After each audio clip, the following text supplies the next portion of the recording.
welcome back to my car chronicles. I don't know, it's something about getting in a car on a long drive somewhere that gets your mind going. It gets you to thinking. Typically I have my best thoughts in the car, and it doesn't hurt that wherever I decide to go is over an hour away because I live out on the outskirts of my area, so I have plenty of time to think.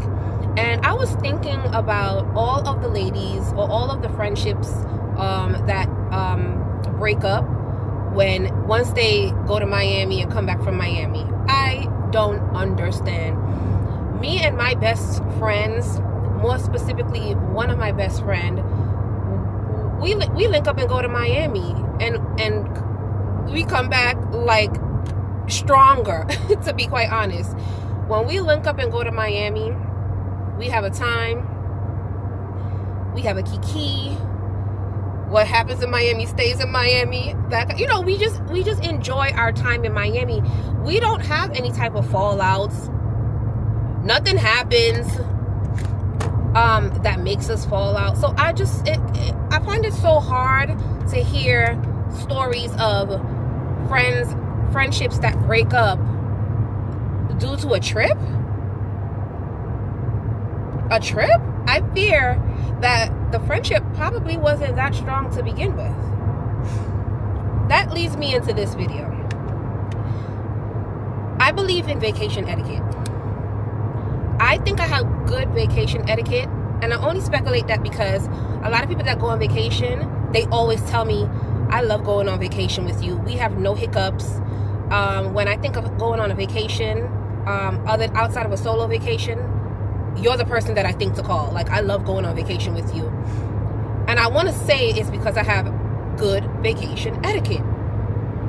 And examples of good vacation etiquettes are when I wake up, especially if we're sharing a room. Let's just assume that we're sharing a room or sharing a space like an Airbnb. When I wake up in the morning to get myself ready for the day, I try not to wake the other person up. I get up. I don't make too much noise. I don't do a lot of rattling in the bathroom. I might put on a show or a sound or music, but I keep it to bare minimum because I want to have respect for the other person's sleep. So I kind of keep it the noise as minimal as I can, especially early in the morning, because I want to allow the person to get their rest. Because that's what vacations are for, resting, for the most part. Number two, this is gonna touch a lot of buttons. Number two, I bring my own money. I have my own spending money. If I don't have enough money to go on a trip, guess what? I am not on that trip. I am not going. Unless, the only reason why I would be on that trip if I don't have enough is if I express to my friends, my sisters at this point, that, hey, I don't think I can swing this one, too rich for my blood. And then they tell me to shut up and get in the car. Shut up and get in the car. Nobody asked you for your money, girl. And I'm like, are you sure? And they're like, if I gotta say this again, don't piss me off. And I'm like, okay, I'm there. Most of the times when me and my friends book trips, one of us says, just book your flight, I got the accommodation, or don't worry about spending money, I got all the food, don't worry about that. And so that's how me and my friends roll. That's how we operate. So that's number two. I have my own money. I'm not going to ruin someone else's trip because I go out there and now I'm begging because I don't have enough money to spend on the trip. Hopefully I didn't ruffle anybody's feathers, but I feel like that should have been number one. Before you even get to the trip, have your own money. Like, why do that? Why do that to your friends? Why do that to the other participants on the trip? Number three. I don't know. I think this video is going to get a lot of backlash, or nobody may see this video, so I'm going to say it. If you have a family at home, a husband, kids, of course you have to check in on them. It's expected, right? But you decided to go on that trip with your friends. Call your husband, your significant other, contact your children, let them know you're there safe, check in once in a while, daily. Hey, I'm here. We're going out, we're going to do this, I'll contact you later on. But from the start of the trip to the bottom of the trip, if you're just constantly on your phone with your spouse, your significant other, your family, your friends, just constantly on the phone with them and not paying attention to the guest that you have on your trip with you, what was the point of coming? What was the point of coming? Unless you specifically stated, hey, I'm coming on this trip because I needed to get away, and you advise, or I really can't make an excuse for it. What was the point of coming on the trip? You could have stayed home with your spouse and your significant other and your children. Or you could have booked a family trip and came along with them on your own without me. I'm just going to use me as an example. Me. Why do that?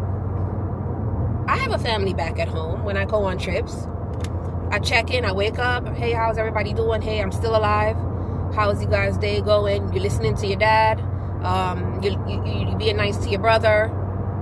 And me and X, Y, and Z are about to head out. We're probably not going to be back.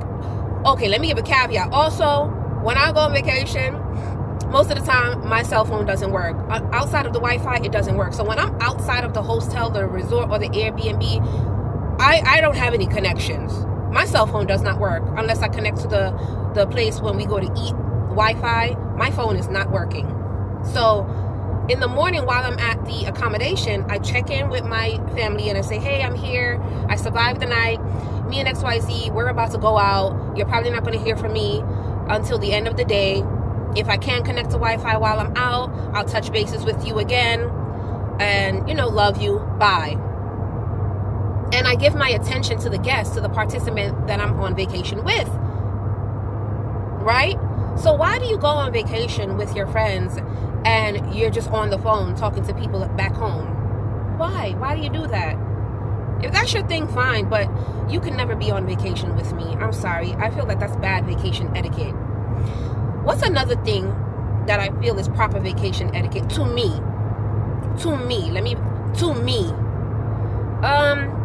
This is a big one. And I think everybody should know this. We come together, we leave together. There was a scenario that I posed to my friends, and I said, hey, what if we're out and you meet a gentleman and they want to carry on into the night, and after you meet them and they want to carry on into the night, and what would you do? What would you do? Would you leave with them? Would you let me leave with them? And everybody unanimously said, don't be stupid, don't piss me off. You're not going anywhere with no stranger. If anything, we could probably invite them back to our accommodation, which is also dangerous as well. But I would rather you be safe in the accommodation with me, with the gentleman, than you be out there in a strange land with a stranger without me knowing. I would rather you and me be together, because it's power in numbers. Because one thing's for sure, two things for certain. It's two of us and it's one of you. And if you think you want to get, anyway, I digress. I would rather bring him or them back to the accommodation than to let you just be out there with a stranger. So we come together, we come together, we leave together. And if there's a problem, we'll fight about it later. We can have the attitude the next day, I didn't let you go out and get some zick, excuse my language, but you're just going to have to be big mad about it. Go in a room, use your 10 hands, go play 10 fingers, go play DJ, and shut up about it. I'm never leaving my friends, and I know they'll never leave me to go gallivant in the town with a strange man. That's improper vacation etiquette. And for the women, friends, female, that are putting their friends in a compromising position like that, shame on you. Why would you came on vacation? You didn't come on vacation for dick. You didn't come on vacation for dick. You came on vacation to spend time with your friends. Why would you do that?